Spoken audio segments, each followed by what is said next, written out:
Olá, tudo bom?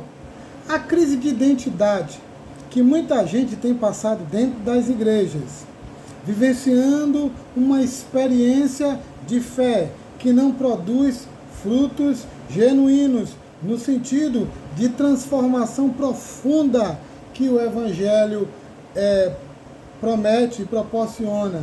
Muitas dessas ausências reais, concretas, experimentais, de salvação poderosa, de uma experiência radical, transcendente com a vida prometida pela palavra de Deus, por Jesus Cristo em sua mensagem, é fruto de uma má compreensão, e vou mais longe, e de uma experiência com o Evangelho, os poderosos efeitos e desdobramentos do Evangelho. Porque sim, o Evangelho que Jesus proclamou, manifestou neste mundo, tendo como estrutura dinâmica a nova aliança, a aliança que é a expressão temporal desta aliança redentiva estabelecida pela Trindade, pelo Deus Salvador.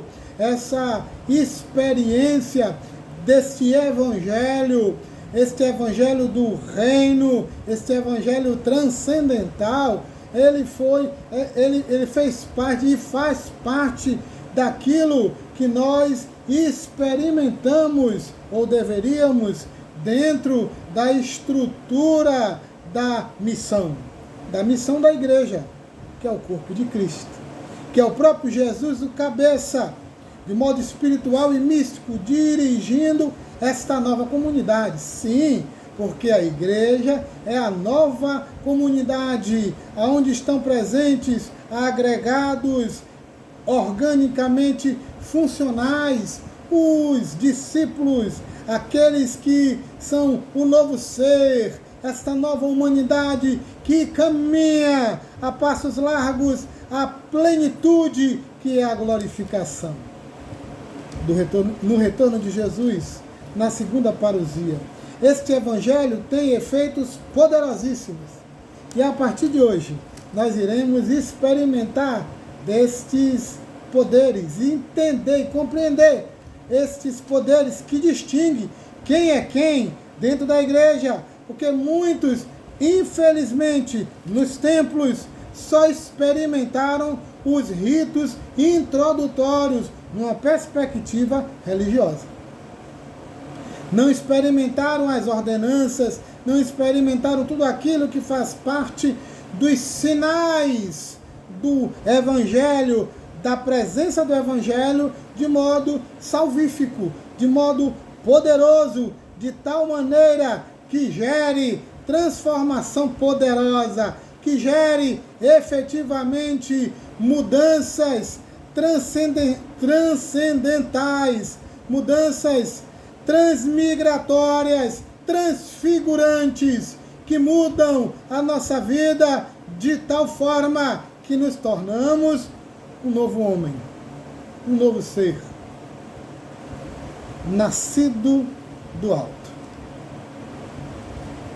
Uma dos primeiros frutos, dos primeiros poderes que o Evangelho produz naqueles que por fé o recebem é a paz.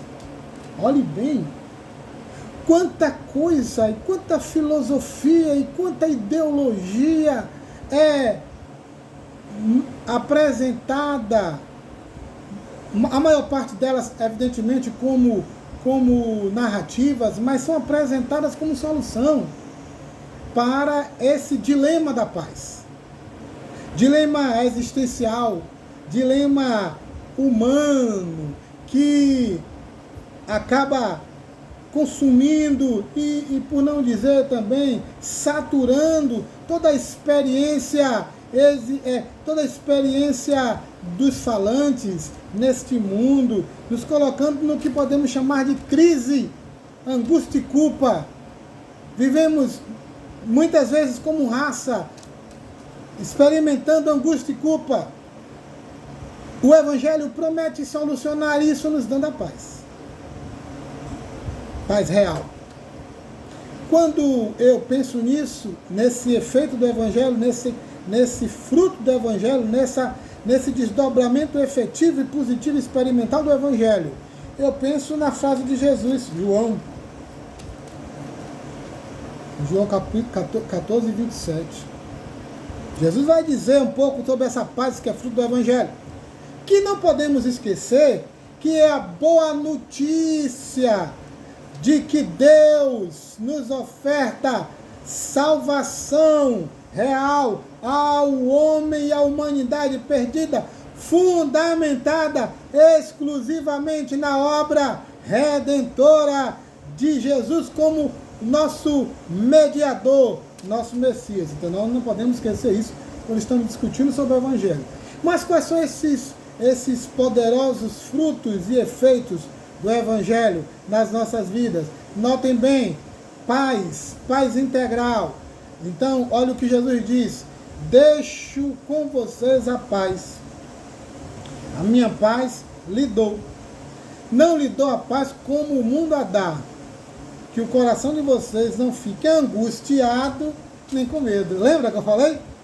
Culpa e angústia? Olha aí, Jesus falando claramente como é que se soluciona culpa e angústia. Essa é uma terapia poderosa que lida com essa nossa angústia efetiva, que retira de nós este medo efetivo, esta culpa essencial, a paz de Cristo. Notem que ele qualifica.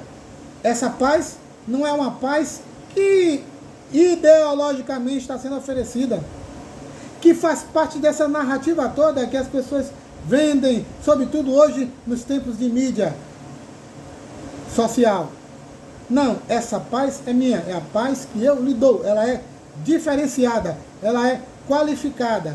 E essa paz nos traz o quê? Eu separei 3 coisas. Primeiro, a paz, como é que essa paz se manifesta? Ela primeiro soluciona a nossa situação posicional existencial com Deus e com nós mesmos. Aqui dentro. E só o Evangelho faz isso. Só o Evangelho penetra nos níveis, nas instâncias, nas dimensões mais profundas do nosso interior. Penetra ultrapassa os limites da nossa própria identidade, vai nos recessos, nas questões mais aprofundadas do nosso intuir, do nosso existir, e traz esse equilíbrio e soluciona essa questão entre nós e Deus, primeiramente, e entre nós mesmos, dentro de nós, como eu disse. Segundo, essa paz traz equilíbrio emocional. Por isso que resolve a nossa culpa, a nossa angústia, uma angústia da existência, uma angústia de propósito, porque o Evangelho nos dá propósito, o Evangelho nos dá um novo caminho, um novo dirigir, um novo intuir a vida. Este Evangelho é absolutamente, integralmente qualificado, então ele resolve as nossas questões emocionais, nas suas entranhas, nos seus elementos mais aprofundados, lá dentro da inconsciência. Segundo, esta paz que o Evangelho nos dá, ela, consequentemente, nos capacita, nos qualifica a solucionar as nossas questões relacionais. Então fica melhor, e mais adequado, e mais equilibrado, e mais relevante, pertinente, efetivo, lidar com o outro. Nós conseguimos entender o outro, ouvir o outro. Nós conseguimos tirar as nuvens densas que obscurecem muitas vezes a nossa interação e conexão com o outro. Isso tudo é fruto do Evangelho quando ele é vivido de verdade. Não como gestão de imagem, não um Evangelho para se ver, não, mas um Evangelho verdadeiro, que ultrapassa nossas trincheiras, que arrebenta com as nossas defesas e entra lá na casa mata, lá no núcleo fundamental, alterando tudo. Deus nos abençoe.